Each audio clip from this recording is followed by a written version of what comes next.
Halo, selamat datang pemirsa sekalian di podcast Sapi, podcast yang membahas tentang konstruksi atap dan bangunan. Oke, kali ini kita kedatangan tamu dari PT Sapi Indonesia. Bisa perkenalkan dulu Pak, namanya siapa? Ya, saya dengan Robi dari PT Sapi Indonesia. Saya sebagai sales marketing di PT Sapi Indonesia. Ya, jadi Pak Robi ini sebagai sales marketing di PT Sapi Indonesia. Gimana kabarnya Pak? Baik Pak. Sehat ya sekeluarga? Sehat. Ya, alhamdulillah. Jadi gini Pak, di podcast kali ini kita akan nge-review satu produk yang diproduksi oleh PT Sapi Indonesia, namanya atap salju. Ini saya dengar-dengar atap salju ini menjadi atap insulasi yang terdingin di Indonesia. Jadi kita kan penasaran, ya kita bisa kan Pak nge-review produknya? Bisa sekali Pak. Ya, bisa diperkenalkan Pak tentang atap salju. Ya baik, langsung saya tunjukkan contohnya ya Pak. Ya. Berikut Pak untuk contoh atap salju dari PT Sapi Indonesia. Nah, atap salju ini terdiri dari 3 komponen Pak. Iya. Untuk lapisan atasnya atap galvalum biasa. Ya.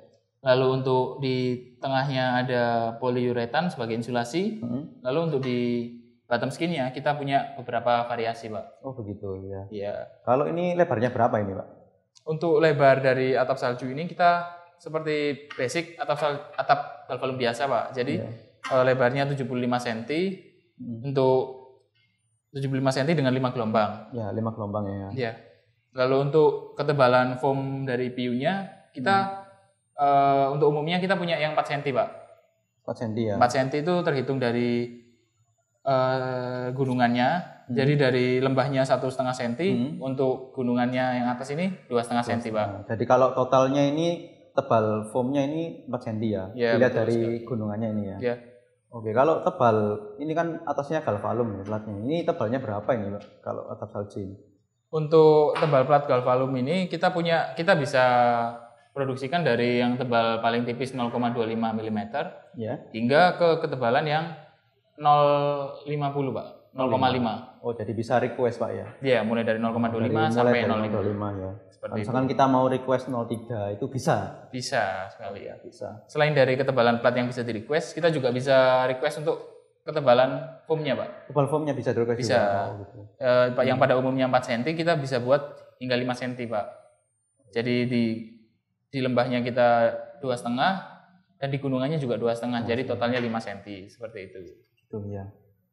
Tadi kan saya dengar di bottom skinnya itu bagian bawah itu kan ada variasi Pak ya? Iya. Benar ya? Betul. Itu bisa dijelaskan Pak variasinya itu apa aja gitu? Untuk contoh yang saya bawa ini, variasi yang pertama itu kita punya yang atasnya plat galvalum, lalu dengan bottom skin galvalum juga Pak. Galvalum juga. Jadi atas bawah galvalum.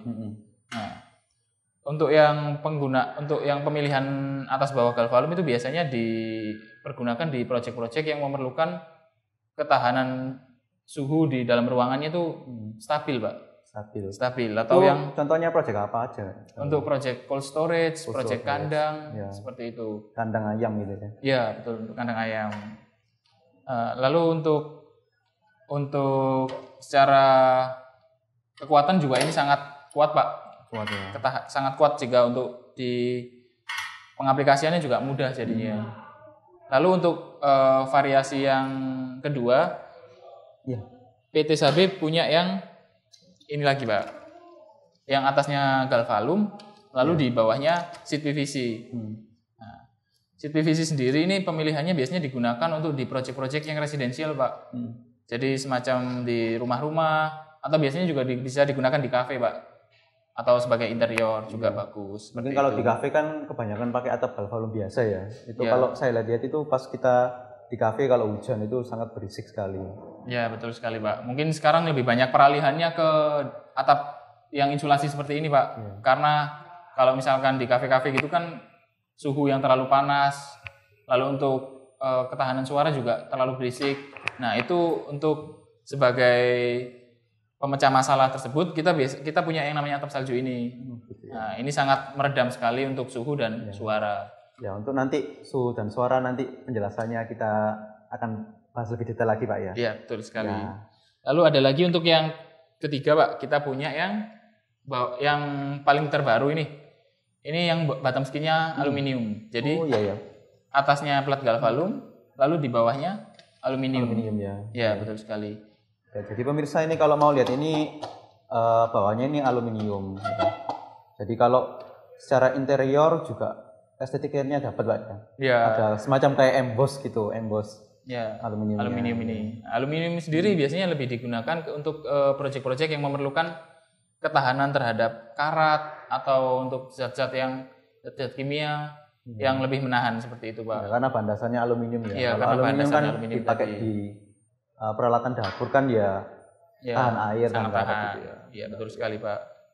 Iya, nah, seperti itu.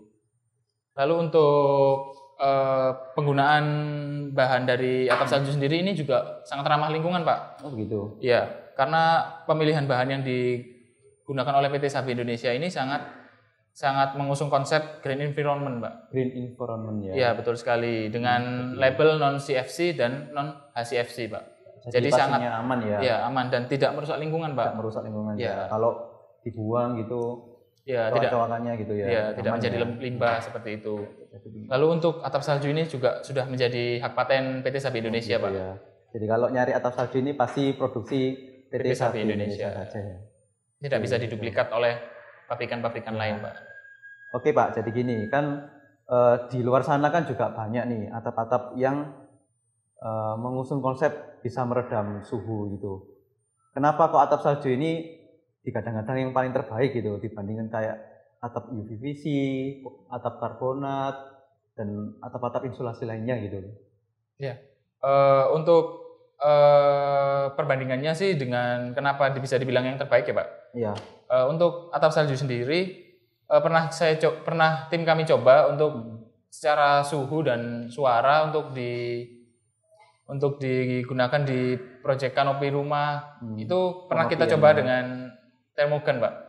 Jadi kita tembakan untuk suhu di bawahnya untuk dari siang hari. Pada siang hari, Pak.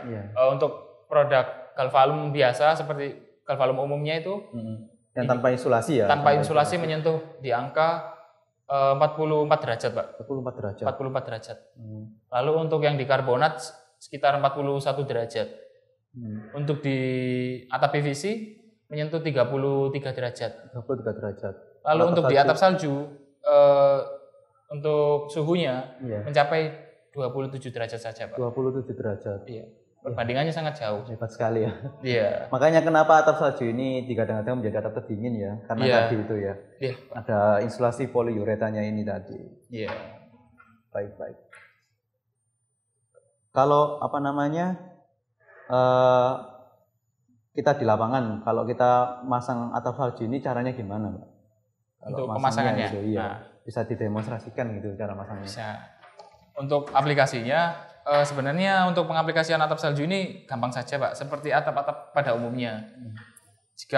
Anggaplah jika untuk pengaplikasiannya untuk yang sambung, untuk yang atap yang panjang yang perlu disambung. Kita biasanya pengaplikasiannya dengan cara dicoak, Pak. Dicoak di bagian poliuretannya, kita ambil mungkin 10 sampai 20 cm. Untuk kita coak, lalu kita sambungkan di atap yang sambungannya. Semudah itu sih, Pak. Lalu untuk pengaplikasiannya untuk di overlapnya, kita sudah ada coakan, Pak. Dari mesin itu sudah tercoak. Jadi nanti langsung tinggal disambungkan saja ke samping seperti ini, lalu tinggal di drilling seperti itu. Ya, jadi saya review lagi ya. Jadi pemirsa ini dari pabriknya sendiri ini dari PT SABI produksinya itu untuk overlap ke sampingnya sudah ada coakannya. Jadi jangan khawatir untuk pemasangannya nggak perlu nyoak lagi. Tapi kalau misalkan untuk masang panjangnya gitu, Pak ya, itu perlu dicoak manual. Gitu. Ya. Kalau produksi sendiri PT SABI bisa sampai panjang berapa, Pak? Untuk panjang by request customer, Pak. Untuk mungkin yang menjadi kesulitan di akomodasinya saja nanti. Di transportasinya ya. Mungkin kalau panjangnya sih bisa produksi sesuai request berapapun panjangnya, cuman harus menyesuaikan dengan mobilisasi tadi. Ya, pengirimannya gitu. Iya, pengirimannya. Baik. Gitu. Kalau atap salju ini kalau misalkan ada customer mau beli ini kemana, Pak ya mau belinya? Untuk pembelian atap salju ini bisa gitu. Ya, betul, Pak. Bisa langsung selain langsung ke kantor PT Sabe sendiri, bisa juga melalui website Pak. Websitenya di www.sabesteel.com. Ya. Bisa menghubungi melalui website, nanti ada nomor yang tertera di sana. Selain itu juga kita punya distributor Pak, untuk yang di luar-luar kota. Ya. Kita juga bisa, kita juga ada distributor di berbagai provinsi dan tersebar di kota-kota juga. Seperti di Pulau Jawa, di Kalimantan, di Sulawesi.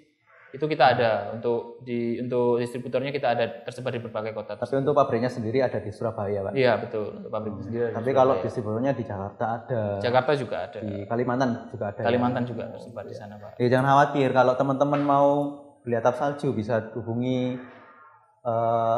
di toko-toko atau distributor terdekat. Nanti ada di websitenya PT Sabe ya. Apa websitenya? Websitenya di www.sabesteel.com. www.sabesteel.com. Ya, untuk atap salju ini Pak, pengalaman sudah terpasang di mana saja ini Pak atap salju? Sebagai pengalaman, sebagai project reference ya Pak. Untuk atap salju ini kita sudah pasang di berbagai project swasta dan juga project pabrik gitu ya. Iya, seperti itu. Misalkan kita ada di project di rumah sakit, di auditorium, universitas, juga untuk kafe. Untuk di proyeknya sendiri yang terakhir di tahun 2020-2021 kita ada di RSUD Darmayu Ponorogo, ada di auditorium Universitas Muhammadiyah Ponorogo, ada juga di RSUD Sragen, dan banyak lagi Pak. Sudah banyak ya yang pakai atap salju. Tapi responnya customer gimana Pak selama pakai atap salju ini? Sejauh ini puji Tuhan baik Pak. Untuk secara respon pelanggan puas dengan atap salju ini. Selain dari ketahanannya tadi, juga kekuatan, juga selain ketahanannya juga sebagai untuk estetikanya juga bagus. Jadi pelanggan itu belum ada yang kecewa sih sampai saat ini Pak. Karena kualitas itu tadi yang pasti lebih dingin dan tidak berisik. Ya, jadi kita lebih bahas detail lagi ya Pak ya tentang dingin dan tidak berisik tadi. Kalau dari segi menahan panas dan menahan suara, meredam suara ya, itu apakah PT Sabe ini atap salju ini pernah diujikan di pengujian lab atau gimana gitu? Untuk produk atap salju ini sudah kita uji di universitas negeri di Surabaya, juga di Litbang, Mbak. Litbang. Iya. Jadi kita sudah uji cobakan untuk produk atap salju ini. Jadi tidak perlu dikhawatirkan sih, Pak. Oh iya. Gitu ya. Jadi sudah pernah diujikan di lab-lab yang bonafit gitu ya. Jadi betul. Pastinya hasilnya bagus Pak ya, lebih bagus dari atap yang lainnya ya. Iya, betul, Pak. Oh gitu ya. Kalau di project itu biasanya kan kalau masang kan tukang itu suka nginjak atapnya Pak. Apakah aman ini Pak? Atap salju ini kalau diinjak sama tukang? Untuk ketahanan dari atap salju ini sih cukup aman Pak. Karena pernah kita coba untuk ketahanan dari atap salju ini sendiri dengan plat atas galvalum 0,25 dengan bawahnya bottom skin PVC Pak.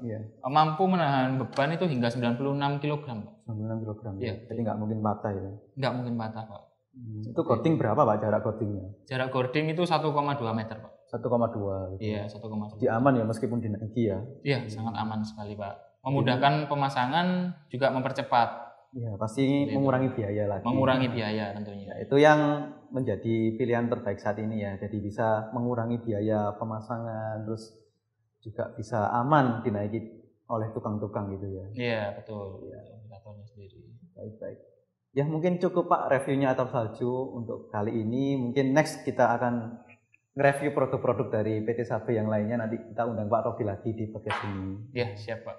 Ya, terima kasih atas waktunya Pak. Semoga sehat selalu dan lancar kerjaannya. Ya Pak. Ya, sampai jumpa lagi di podcast selanjutnya. Iya.